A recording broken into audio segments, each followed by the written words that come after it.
Web3, the next evolution of the internet, is built on the principles of decentralization, blockchain, and token based economies. It's a shift from the traditional Web 2.0 model where large corporations have centralized control over data and content. Web3, on the other hand, aims to give power back to users by enabling peer to peer interactions, greater transparency, and ownership through decentralized networks. Hello, everyone. Welcome to the Analytics Insight podcast, where we talk about the ever evolving tech space. And I'm your host, Priya Dayalani. Now, if we talk about India with its burgeoning tech ecosystem, a young and a digitally savvy population, and a government that is increasingly supportive of innovation, is emerging as a significant player in the Web3 space. But the road to adoption hasn't been without challenges, and the landscape is as complex as it is promising. So, how is this revolutionary technology being adopted in India, a country known for its thriving tech ecosystem and its massive digital population? Let's welcome Dilip Chenoy, Chairman, Bharat Web3 Association, India's leading Web3 association. Hi, Dilip. How are you doing? And thank you, Priya. It's great to be at your podcast. Great. Hi. Yes, it's definitely a pleasure to have you with us on a podcast today. And before we dive deeper into the different aspects of Web3 association and its significance in an Indian landscape, first we would like to know more about Bharat Web3 Association. What exactly is the organization, and specialization, if you can highlight. Thanks, Priya. So, I think BWA was set up in December 2022, really, and is working towards promoting the whole Web3 ecosystem in India. In your introduction, you mentioned, the various positive parts of the Web3 ecosystem, decentralized, democratized, trust, etc. So we look at really creating an ecosystem that protects and safeguards user interests while giving a positive perception of the Web3 industry. We work with different government agencies and various regulatory agencies in building a progressive regulatory framework here.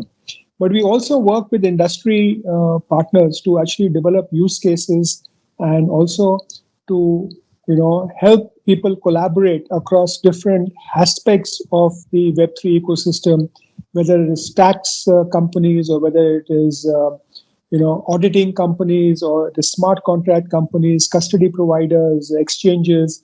How do you work together in the whole ecosystem, layer one chains, layer two chains, etc. And I think the key role is protecting users' interests through industry-wide standard compliant resolution method. We have under our umbrella around 45 companies as of date, and we have NFT, Web3, we have virtual digital asset exchanges, we have infrastructure, layer one and layer two, and developers. We have investors, we have tax compliance people, we have audit people, we have chains, analysis company, etc., and different kinds of service providers. Really, we have a very proactive secretariat. We hope to serve as an interface between the industry and government, and we have a lot of multilateral cooperations with corresponding organizations in EU, Indonesia, Australia, Singapore, Canada, and we work together to actually promote it globally. Well, definitely. And I think slowly and gradually, we will definitely have a global footprint when we're talking about our association and also about the overall impact of the Web3 industry, I believe. Having said that, Dilip, can you also tell us more about your role? How has your journey been till date? And, what led you to focus on Web3 technology? So, it's very simple. I've actually worked in associations for over considerable amount of time, maybe more number of years than many of the founders in the Web3 ecosystem are, So I used to always have a kind of a affinity or an inclination towards new technologies. I created, and worked with organizations that I worked in to help create, the IT committee way back in 97, 95, 96, 97. In fact, earlier than that, we had an IT and electronics committee in 85. The telecom revolution in India was grateful that the organization that I worked in gave me an opportunity to work with that. And later on, actually, even in the automotive space, really worked, created an IT group within the automotive sector because we foresaw that the automobile would be a kind of a computer on wheels. Then in the skill development space also was my first use of blockchain technology in our certification process. And even in my previous organization, I did a lot of work. And once I stepped down from my previous organization, it was fun to actually look at this sector and work with the young and companies that are here and build an institution, because this sector has the potential to actually contribute about $1.1 trillion to the Indian economy if we play and if we actually handle things right. So both personal interest and also looking at national interest. So national interest comes first, organizational interest comes second, and of course my own thing is at the bottom. So that's what actually got me here. Great, glad to know more about you, Dilip, and thank you for giving us more insights about your journey and telling us more how did you focused on Web3 technology. Moving ahead, I think when I mentioned about Indian landscape in my introduction, I think India, with its population of over 1.4 billion people, is no stranger to rapid digital transformation. And I think in the recent years, the country has seen a significant surge in the internet penetration, with millions of people coming online for the first time. Now, this digital boom has created more fertile ground for Web3 technologies to, root and flourish as well. So, I want to understand from you, how do you think is the Web3 technology being currently used, leveraged, and adopted in India? Okay, so if I were to look at different aspects of the Web3 technology, right, and talk about use cases, what is actually happening in India. So, Web3 also includes blockchain, right? So, if you look at in the public sector, in the government sector, right, there are many states which are looking at using blockchain in the whole ecosystem. And in fact, there are over close to 30 applications around the country which are using blockchain for a variety of purposes, right? So if you look at, even our Niti Aayog, which is the one of the apex institutions in India, has pointed out that the use of blockchain technology for what we call as the caste certificates in Gadchiroli has been a very interesting example.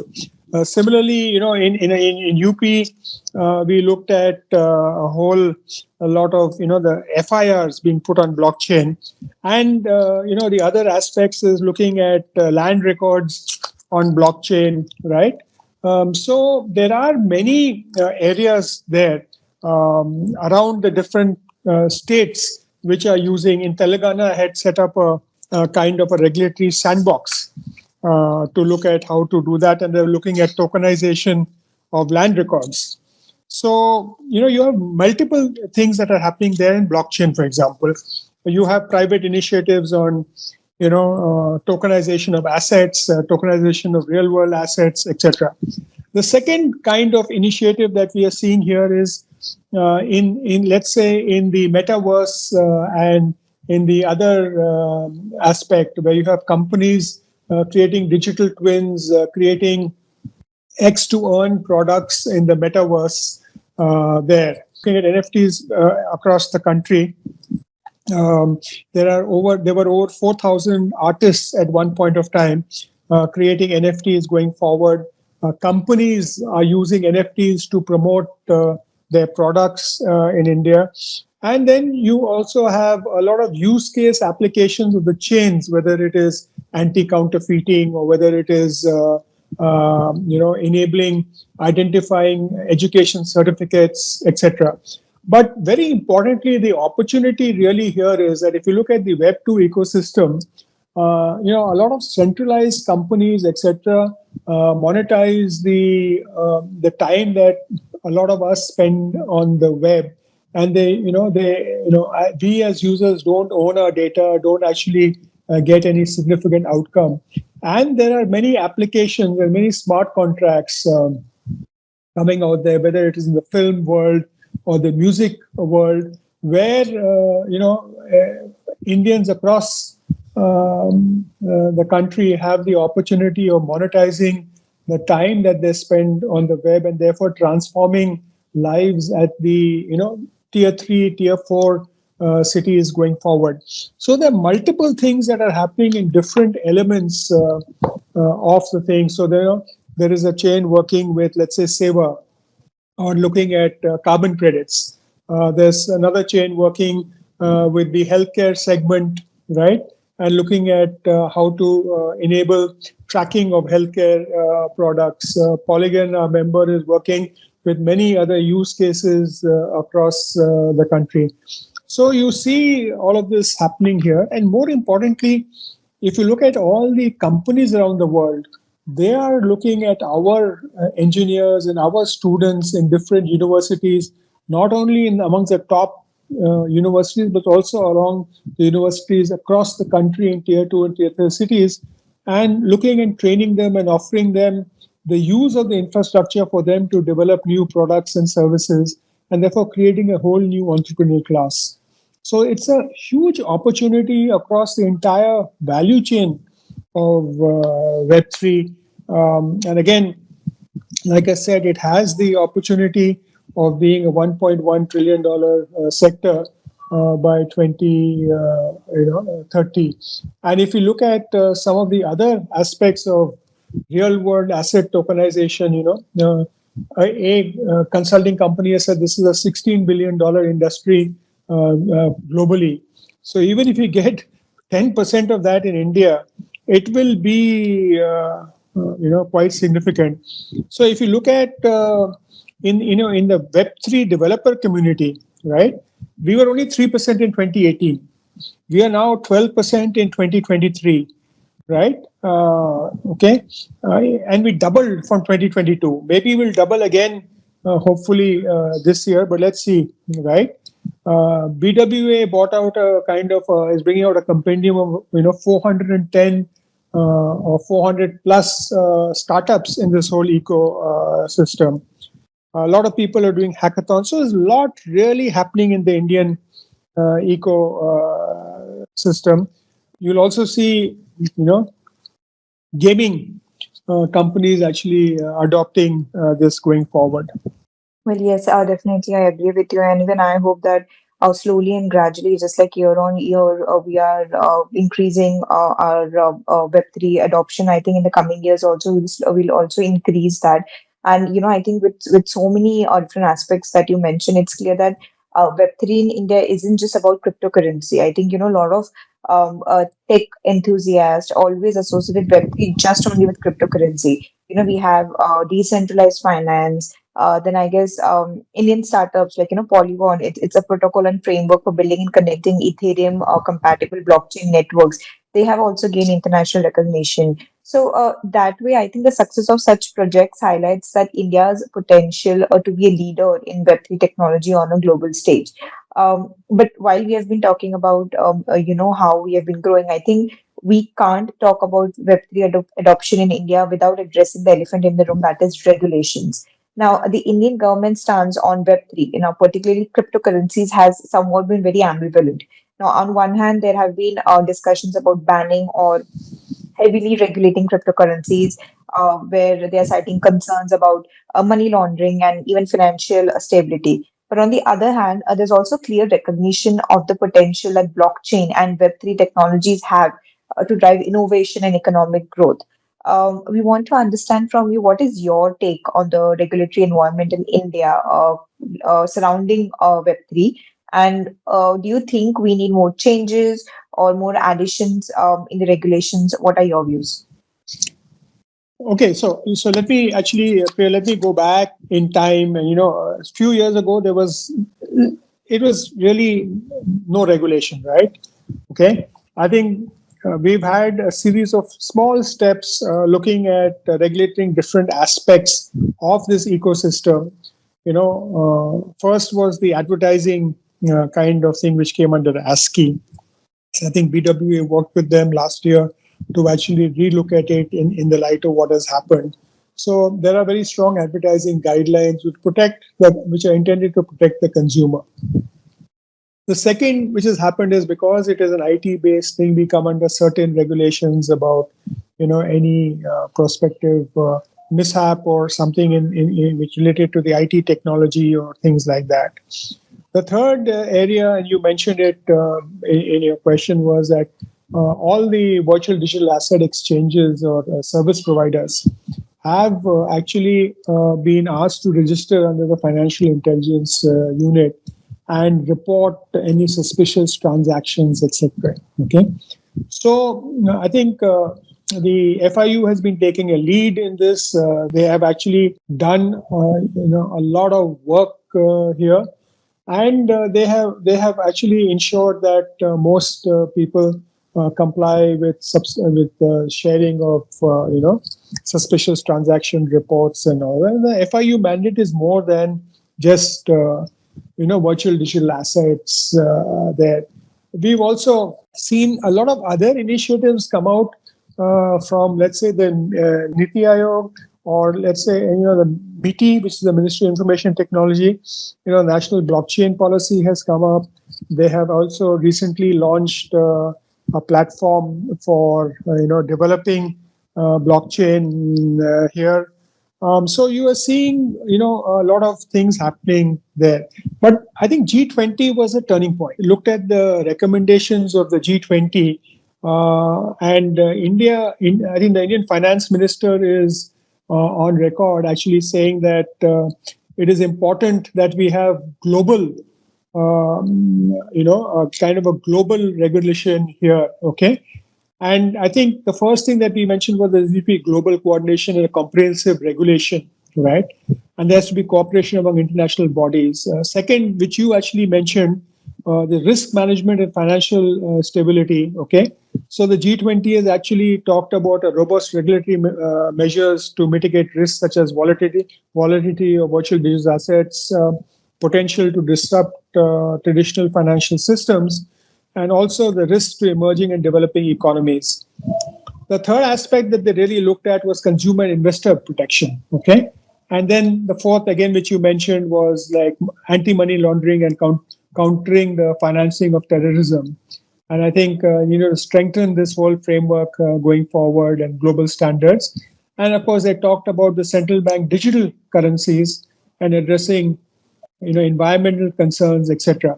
What is very interesting is that the IMF and FSP paper, right, which was the bedrock of this, is actually laid out timelines. Okay, so while there is no real framework, but I think G20 countries are expected to begin implementing some of the recommendations and have significant progress by the end of 2024, right?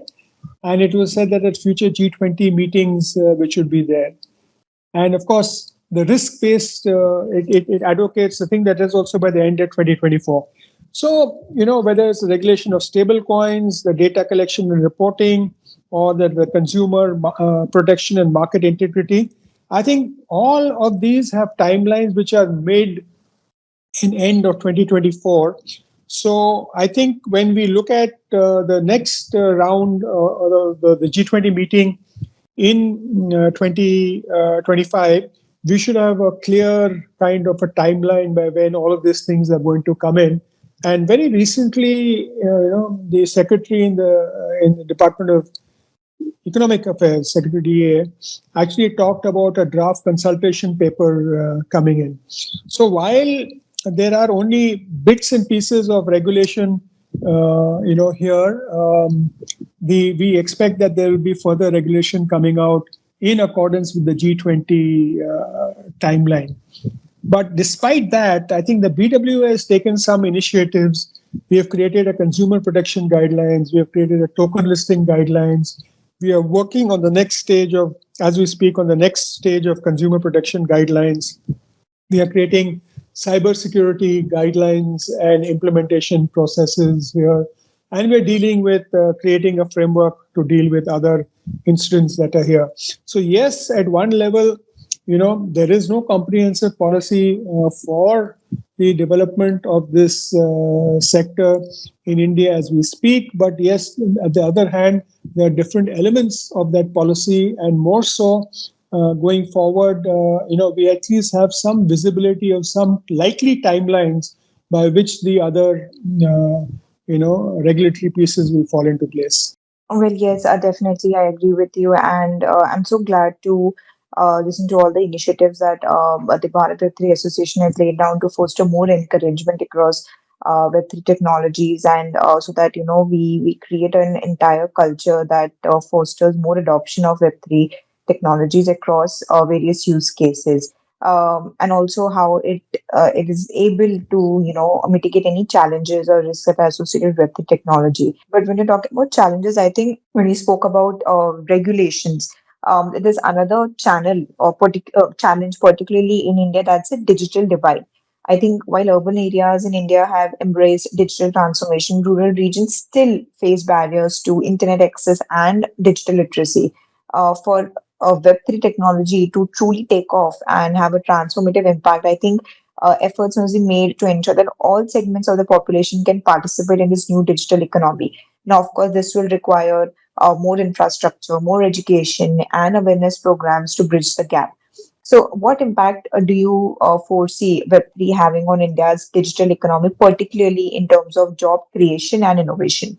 So, Priya, there are 3-4 questions in that question that you have really asked, right? I think the first one is the digital divide and the kind of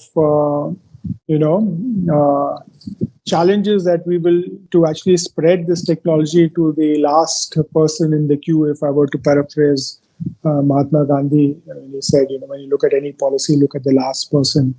So, the interesting part is that if India has to become a developed economy by 2047, we need to now start multiple level programs, right, at different levels with different people.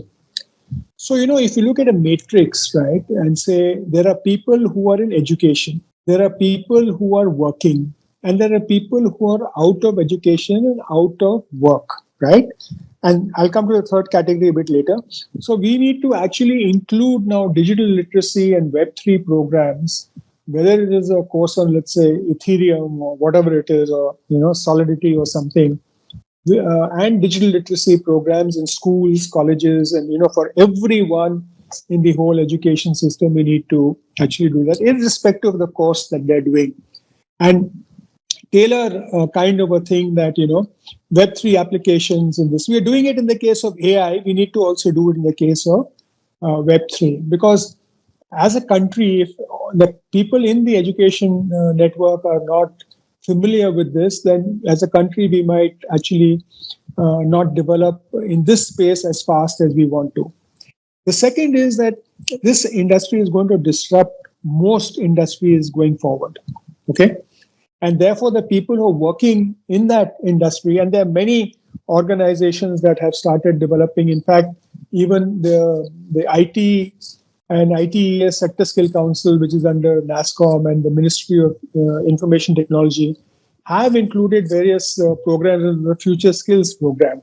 And I think all employers, whether you're an IT employer or whether even you're a pharma employer or hospitality employer, I mean, it is very important to expose the employees to these programs, because every IT company or every IT usage, right, in the next 3 to 5 years would all migrate to Web3. And if you really want to take advantage of the metaverse, about X to earn or Y to earn whatever it is, or doing land property or microfinance or digital certificates or land registration, whatever it is, cybersecurity, etc., we need to have employees who understand this.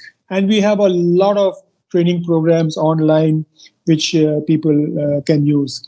But very importantly, the third part is those who are out of education and out of you know employment, and whether it is the elderly or the young, etc.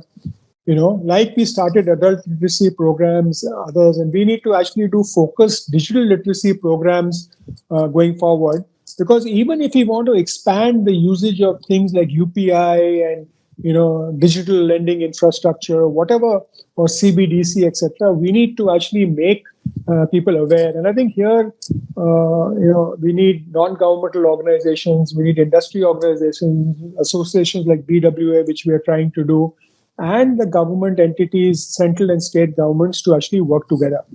It is very important that, and I think, one ambition that we should have is, just like we have ambition to be the largest exporter of, software services and things going forward.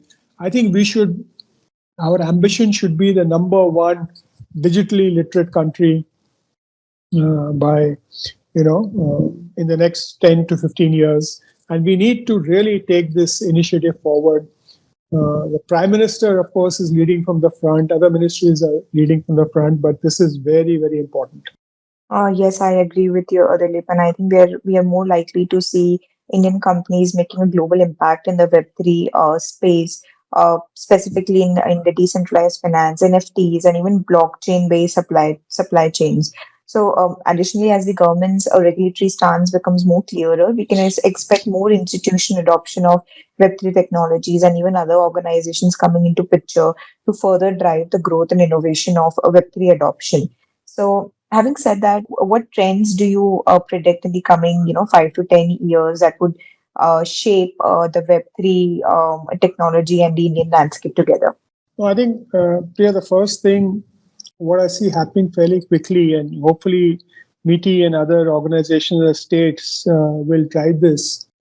Chris Dixon in his book, Read, Write, Own, or whether it is Chris Duffy in his book, The Metaverse and Use Cases for Decoding Metaverse and Use Cases for Industry, have talked about industrial applications and enterprise applications, right? One very important application that is talked about is, digital fashion, and, or whether it is gaming, or whether it is X to earn, or entertainment, right? So I think if we can de-link all the applications, etc., from the investment, right? Okay, and he calls it the computer and the casino. But if we can look at, creating a system where our 750,000 odd engineers that we have, who could actually be a great resource in the world, all the creative digital innovators who emerged during the COVID time, whether they're dancers, whether they are cooks, whether they are doing singing classes, music classes, or even, law classes or physics classes, etc. If they can be trained to utilize this technology and use smart contracts and enable automated payment and bypass the centralized organizations which have a huge stake as far as they are concerned, then you would see a huge emergence of a major, Web3 enabled ecosystem in India. And if, let's say, Uttar Pradesh, which currently is looking at land registry and power sharing, right, looks at duty payments, cybersecurity, digital certifications, or data management, which West Bengal is doing, or looks at healthcare and vehicle title registration, Andhra is doing, and if all the states around the country learn from each other and take different kind of applications which have been done in the 14-15 states that have been documented so far. And if you look at Punjab, Haryana, Himachal, parts of J&K, Bihar, a little bit in the other than Assam in the northeast, right, or Jharkhand. If these things actually happen, then you will see much more adoption of this. And like I said earlier, that 1.1 trillion figure is an underestimate. Blockchain compoundedly is growing at 39, to 40% in different parts of the world. And if you can see that kind of growth here, it will be a significant contributor to the ecosystem and enable a lot of new age industries, right? Digital twins for manufacturing. It's very difficult to train people to operate nuclear power plants or power plants, because you can't train people inside that. But using digital twins, using metaverse, using X to learn kind of systems, you can actually create a whole new level of workforce. You can create a whole new set of welders, carpenters. Wherever we have capital intensive skill development programs, these can actually put in to the whole ecosystem on the metaverse and actually enable people to do things, from even their home, right? We can also look at, how to enable songwriters, uh, authors, artists, dramatists. They can actually, if you were to take it and use it, it can do a huge transformation to the incomes. If you look at, doing NFTs for our cultural heritage, the type of ancient monuments and systems that we have here, we can give everyone a piece of Indian history and still earn revenue. So there's a huge opportunity to transform this, and we have to take it, one step at a time. To begin with, if each ministry is tasked by doing one or two applications here, which actually help in this going forward, we can transform the whole country and lead the transformation of world. Infosys has actually got into it. They're one of the validators, and they're actually a validator of the Polygon network, right? And they're running a node on their mainnet. Reliance subsidiary Geo Financial Services, they're going to explore blockchain platforms and CBDCs. Flipkart has launched, Fire Drops, a Web3 loyalty program, again on Polygon's program to offer discount coupons. Shimaru has done a Web3 innovation cell. We have the Bharat Box, which has a lot of entertainment. Even the International Cricket Council collaborated with Nia Foundation for developing a blockchain-based fan app for the Cricket World Cup in India. So if we can actually multiply these initiatives go forward, I'm sure that we will see in the next 3 to 4 years a huge transformation in 4 types of things. One is the education system, because we'll have to get this in there. Second, in the whole IT space, right? And we'll see more startups and investments happening here. We will see a lot of consumer and enterprise adoption, and we will see a Web3 developer ecosystem, plus emergence of the regulatory and a tax and policy framework in India. But again, with the G20 initiative, India is seen as a leader, right? So let's see whether we have, on-chain adoption, Web3 gaming adoption, enterprise adoption, or decentralized finance or centralized finance adoption going forward. But it will transform. And if I can actually paraphrase, a statement that someone made, and it was Peter Diamandis who made the statement that in future there will be 2 types of companies: one who use AI and one who cease to exist. I think there's a very similar parallel in the Web3 ecosystem. I think there will be companies that transfer or start, adopting Web3, or they will cease to exist going forward.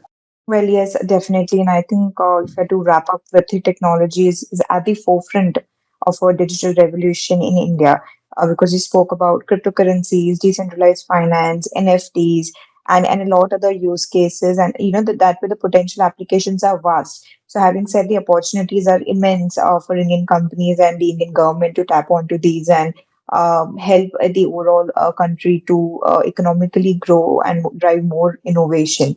So I think India's vibrant tech ecosystem, combined with its large and growing digital population, it kind of positions the country as a key player in the global Web3 landscape.